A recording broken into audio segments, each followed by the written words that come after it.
एक महत्त्वाची बातमी, अजित पवारांनी पुण्यातील गाड्या तोडफोडीच्या घटनांवरून पोलिसांना झापलं। पुण्यात गाड्या फोडणाऱ्यांवर मकोका का लावत नाही, अजित पवार यांचा पुणे पोलिसांना हा सवाल।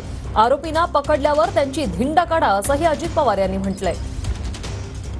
6 फेब्रुवारीला येरवड्या येथे 15 गाड्या फोडल्या, म्हणजे काल 12 ऑटो रिक्षा, 2 मोटरसायकल, 1 जेसीबी। आता त्या ऑटो रिक्षाचं दिवसभर रिक्षा चालली तर त्याचं पोट भरतंय, त्यांनी काय करायचं? हे येरवड्याला झालंय।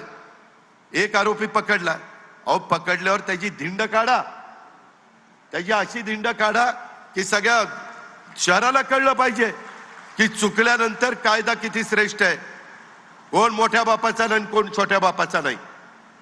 या पद्धतीनं चाललं पाहिजे। खरं तर इथं सीपी पुण्याचे पाहिजे होते, मी सीपींना पण ऐकवलं असतं। 6 फेब्रुवारीला येरवड्या येथे 15 गाड्या फोडल्या, म्हणजे काल 12 ऑटो रिक्षा, 2 मोटरसायकल, 1 जेसीबी।